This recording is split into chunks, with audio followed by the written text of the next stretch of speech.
Hello viewers, good morning everyone. I wish you happy new year 2025. So happy new year everyone. নতুন বছর সকলের খুব ভালো কাটুক এই কামনা করি।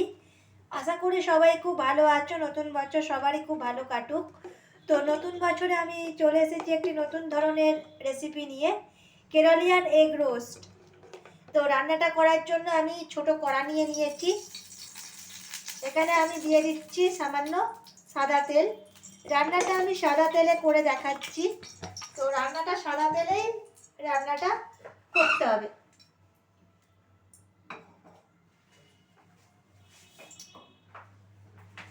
তেলটা আমার গরম হয়ে গেছে, তেলটা থেকে ধোঁয়া বেরোতে শুরু করেছে। এখানে আমি দুটো ডিমের দেখাচ্ছি, দুটো ডিম সামান্য নুন আর লাল লঙ্কার গুঁড়ো দিয়ে মানে কাশ্মীরি দিয়ে আমি ম্যারিনেট করে নিয়েছি। ডিমটা একটু লঙ্কার গুঁড়ো আর নুন দিয়ে ম্যারিনেট করে রেখেছিলাম।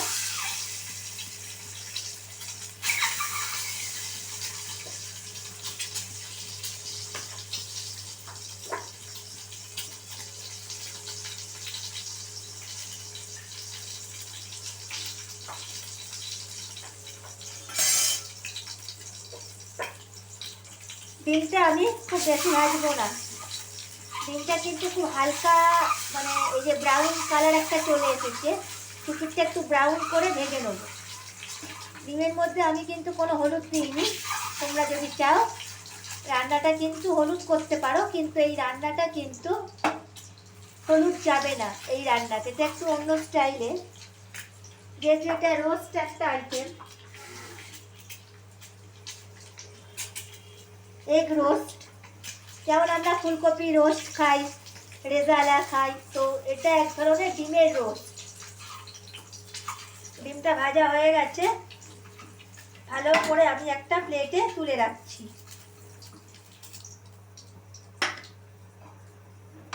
এবার এই তেলের মধ্যে দিয়ে দিচ্ছি সামান্য সাদা জিরে, দিয়ে দিচ্ছি সামান্য গোটা গরম মশলা, দারচিনি দিয়ে দিলাম, লবঙ্গ এলাচ আমি দিয়ে দিচ্ছি।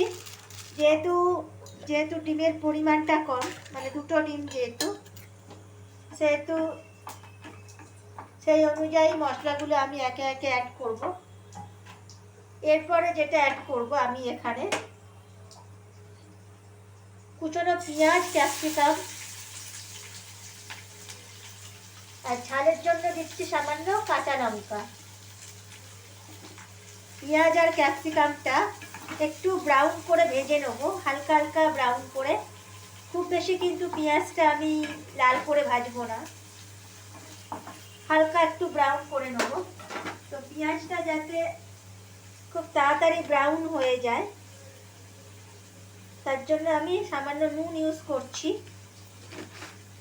তো নুনটা আমি একেবারে দেবো না, রান্নায় যেহেতু আমার নুন দিতে হবে, সেই জন্য সামান্য আমি পেঁয়াজটা ব্রাউন করে ভেজে নিচ্ছি। তোমরা যদি মনে করো পেঁয়াজটা বেটে দেবে তো তোমরা বেটেও দিতে পারো, কিন্তু এই রান্নাটা পেঁয়াজ একটু চপ করে দিলে খেতে ভালো লাগে। আচ্ছা, দেখতেই পাচ্ছ পেঁয়াজটা কত সুন্দর করে ব্রাউন হয়ে এসেছে। দিয়ে দিচ্ছি আদা রসুনের পেস্ট, মানে জিঞ্জার গার্লিক আমি পেস্ট করে রেখেছিলাম, সেই পেস্টটাও খুব ভালো করে আমি দিয়ে দেব। এবারে যেহেতু আমি রান্নায় হলুদ দেবো না, সেখানে আমাকে কাশ্মীরি লঙ্কার গুঁড়ো সামান্য অ্যাড করতে হবে। যদি আপনারা চান তাহলে এটা স্কিপ করতে পারেন, কিন্তু এখানে আমি সামান্য কালারের জন্য একটু কাশ্মীরি লঙ্কার গুঁড়ো আমি অ্যাড করলাম।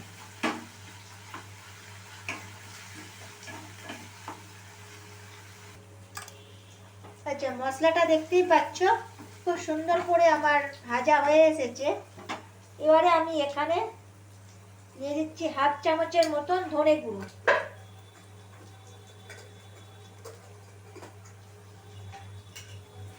একে একে সমস্ত মশলা আমি দিয়ে দিচ্ছি।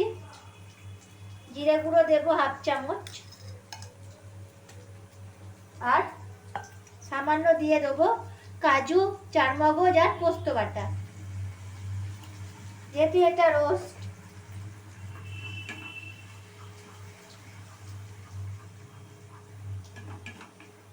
ভালোভাবে আমি এটা মিশিয়ে নেব। এই পর্যায়ে আমি এখানে নুন অ্যাড করব, যেহেতু আমি পেঁয়াজটা ভাজার সময় নুন দিয়েছিলাম। তো এখানে নুনের পরিমাণটা আপনারা বুঝে শুনে দেবেন, নুন বেশি হয়ে গেলে খাওয়া যাবে না। সামান্য এখানে নুন দিয়ে দিচ্ছি।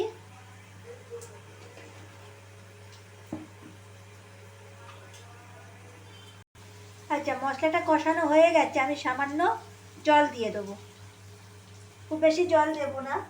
এখানে আমি অল্প পরিমাণ জল আমি অ্যাড করছি, যেহেতু এটা রোস্ট, তো সেহেতু একটু গায়ে মাখা ব্যাপারটাও থাকছে, মানে খুব বেশি আমি গ্রেভি রাখবো না, গ্রেভিটা একটু হালকা থাকবে, মানে খুব বেশি টাইট হবে না, স্লাইট একটু গ্রেভি থাকবে। এবারে আমি একটা ঢাকনা দিয়ে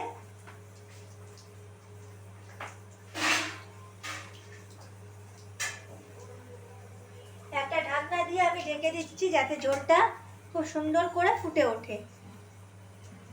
ঢাকনা খুলে দেখে নিয়েছি, ঝোলটা ভালো করে ফুটে উঠেছে। আমি এবারে সেদ্ধ করে ভেজে রাখা ডিমটা আমি দিয়ে দিচ্ছি। তার সঙ্গে আমি এখানে আরও একটু নুনের পরিমাণটা ব্যালেন্স করার জন্য সামান্য চিনি অ্যাড করছি। চিনিটা অপশনাল।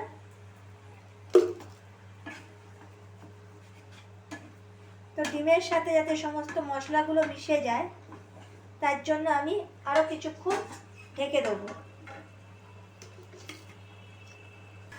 আচ্ছা, আমার কেরোলিয়ান এগ রোস্ট তৈরি হয়ে গেছে। আমি গ্যাসের ফ্লেমটা বন্ধ করে দিচ্ছি, দিয়ে দিচ্ছি সামান্য শাহি গরম মশলা, আর এখানে সামান্য কুচনো ধনেপাতা। তো সবাইকে দেখিয়ে দিচ্ছি, কেরোলিয়ান এগ রোস্ট পুরোপুরি তৈরি হয়ে গেছে। আমি যেরমভাবে বানালাম তোমরা বাড়িতে সেই পদ্ধতিতেই বানিও, বাড়ির সকলকে খাইও। এই আইটেমটা কিন্তু ফ্রায়েড রাইস, পোলাও, লাচ্ছা পরোটা বা রুমালি রুটির সাথে খুব সুন্দর লাগবে। অবশ্যই ট্রাই করে দেখো, কমেন্ট করে জানিও কেমন হলো, আর সবাই ভালো থাকবে।